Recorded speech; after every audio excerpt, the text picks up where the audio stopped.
There are certain numbers that carry more weight than others. Your age, your weight, maybe the balance in your bank account, but tucked away in your medical file. There's another that quietly shapes the course of your long-term health. Your blood pressure. Too high, and it's like running a car engine harder than it was built to go sooner or later. Something's bound to give. But here's the good news. Blood pressure isn't destiny.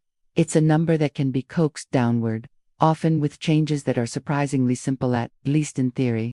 First, let's understand what blood pressure actually is. Imagine the blood moving through your arteries like water through a garden hose.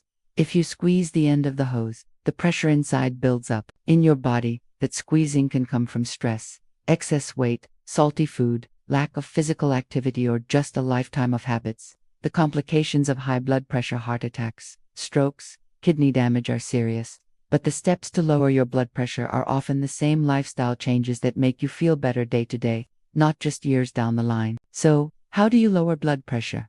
Let's break it down. The first step is perhaps the simplest and most powerful. Check your salt intake. Salt, or more precisely, sodium, is notorious for ratcheting up blood pressure. Most people think of salt as whatever you sprinkle on your food. But most sodium sneaks in through packaged foods, canned soups, chips, processed meats, takeout. So, what's the fix? Read labels. Get in the habit of choosing products with lower sodium. Swap out processed snacks for fresh foods. Cooking at home, instead of eating out, gives you complete control over how much salt makes it to your plate. Then, there's the subject of your weight.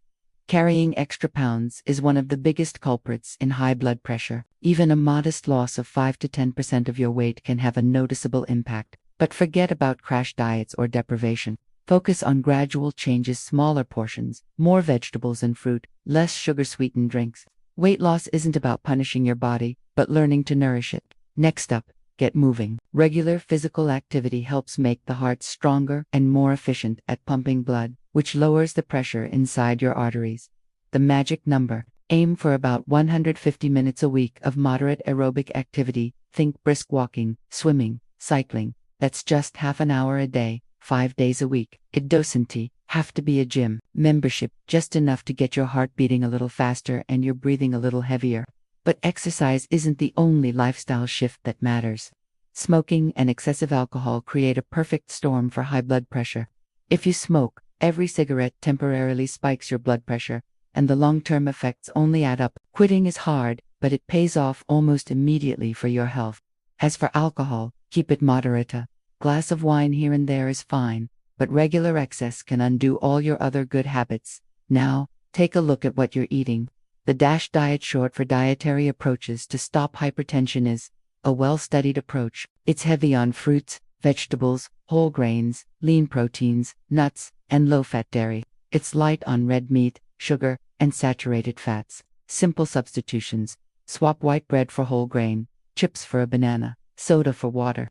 Let's not forget about stress. Life is pressure, but chronic stress can leave your body in a constant state of high alert, keeping your blood pressure high. Easier said than done, but building in regular moments of calm, deep breathing, meditation, a walk outdoors can really help. Even 15 minutes spent reading, listening to music, or talking with a friend makes a difference. There's more. Sleep.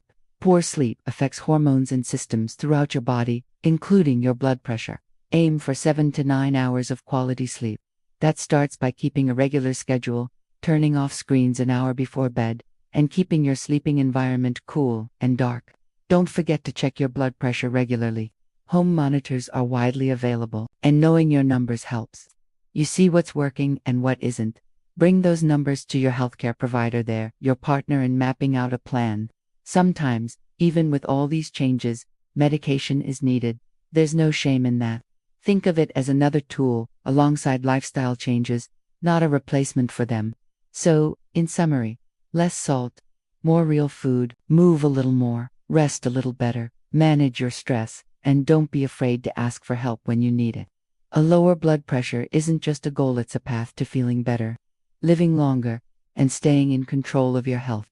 And often, those first steps start with small, steady changes you make and stick with day by day.